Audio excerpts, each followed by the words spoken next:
नमस्कार, स्वागत है आपका। आप देख रहे हैं सच द रियलिटी और मैं हूं आपके साथ टिशा जैन। आइए एक नजर डाल लेते हैं आज की बड़ी खबरों पर। 23 अप्रैल को देर रात लगभग 12:30 बजे के आसपास कांगपोकपी जिले में सापरमीना के पास राष्ट्रीय राजमार्ग 2 पर एक विस्फोट हुआ। विस्फोट में किसी के हताहत होने की सूचना नहीं है। हालांकि राजमार्ग पर 3 बड़े गड्ढे बनने से कई क्षति हुई, जिससे यात्रियों को आने जाने में परेशानी हुई।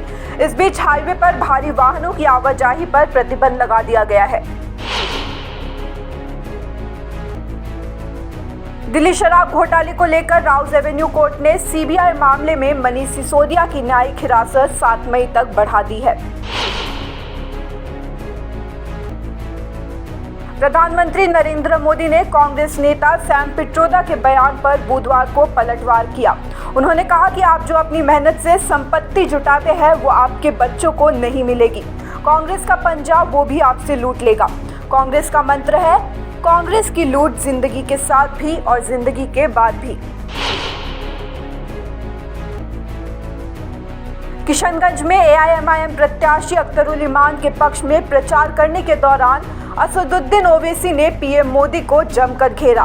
उन्होंने कहा कि पीएम मोदी की एक ही गारंटी है और वो है मुसलमानों से नफरत की गारंटी। वे 2002 से यही कर रहे हैं। ओवैसी ने कहा कि देश में मुसलमानों की आबादी 17 करोड़ है।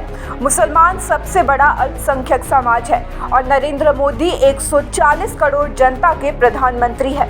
ओवैसी ने सवाल किया कि क्या वे मुसलमानों के प्रधानमंत्री नहीं है। ओवैसी ने कहा कि कल अगर देश में दंगा हो जाता है तो उसके जिम्मेदार केवल नरेंद्र मोदी होंगे। कांग्रेस के पूर्व अध्यक्ष राहुल गांधी ने बुधवार को प्रधानमंत्री नरेंद्र मोदी और भारतीय जनता पार्टी पर तीखा प्रहार करते हुए कहा कि प्रधानमंत्री मोदी उनके पार्टी के क्रांतिकारी घोषणा पत्र से घबरा गए हैं।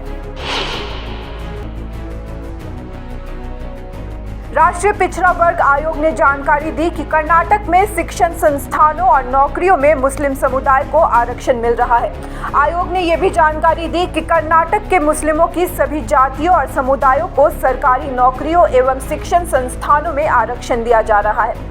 राष्ट्रीय पिछड़ा वर्ग आयोग के अध्यक्ष हंसराज अहीर ने कहा कि हमने इस मामले पर कर्नाटक सरकार से पूछा था कि आखिर किस आधार पर यह कोटा दिया जा रहा है। इस मामले पर हमें कोई स्पष्टीकरण नहीं मिला है। हंसराज गंगाराम अहीर की ओर से जारी बयान में कहा गया कि कर्नाटक सरकार के नियंत्रणाधीन नौकरियों और शिक्षण संस्थानों में प्रवेश में आरक्षण हेतु कर्नाटक के सभी मुस्लिम धर्मावलंबियों को ओबीसी की राज्य लिस्ट में शामिल किया गया है। भारतीय जनता पार्टी के राष्ट्रीय अध्यक्ष जेपी नड्डा ने आज बिहार के भागलपुर में एक जनसभा को संबोधित किया। अपने संबोधन के दौरान जेपी नड्डा ने इंडी गठबंधन कांग्रेस के साथ साथ लालू परिवार पर जमकर हमला बोला। जेपी नड्डा ने कहा कि इंडी अलायंस सिर्फ 2 बातों का गठबंधन है। पहला परिवारवादी पार्टियों का गठबंधन है, दूसरा भ्रष्टाचारियों को बचाने का गठबंधन है। जो लोग जिंदगी भर एक दूसरे के खिलाफ लड़ रहे थे वही लोग भ्रष्टाचार करने के लिए आज एक साथ हो गए हैं। जेपी नड्डा ने यह भी कहा कि लालू यादव बेल पर चल रहे हैं और घर में मटन बनाना सीख रहे हैं। कांग्रेस नेता राहुल गांधी ने बुधवार को प्रधानमंत्री नरेंद्र मोदी पर अपने अरबपति दोस्तों के 16 लाख रुपए के ऋण माफ करने का आरोप लगाया और कहा कि देश उन्हें इस अपराध के लिए कभी माफ नहीं करेगा। एक्स पर एक पोस्ट कर राहुल गांधी ने कहा कि इस पैसे का इस्तेमाल भारतीयों के दर्द को ठीक करने के लिए किया जा सकता था, लेकिन इसे अदानी जैसे लोगों के लिए प्रचार करने में खर्च कर दिया गया। झारखंड के पूर्व मुख्यमंत्री हेमंत सोरेन ने सुप्रीम कोर्ट का दरवाजा खटखटाया है। उन्होंने दायर याचिका में कहा कि धन शोधन के एक मामले में ईडी द्वारा गिरफ्तारी को चुनौती देने वाली उनकी याचिका पर हाईकोर्ट फैसला नहीं सुना रहा। सोरेन की ओर से पेश वरिष्ठ अधिवक्ता कपिल सिब्बल ने सुप्रीम कोर्ट को बताया कि हाईकोर्ट ने उनकी याचिका पर 28 फरवरी को अपना फैसला सुरक्षित कर लिया था, लेकिन अभी तक कोई फैसला नहीं दिया गया है।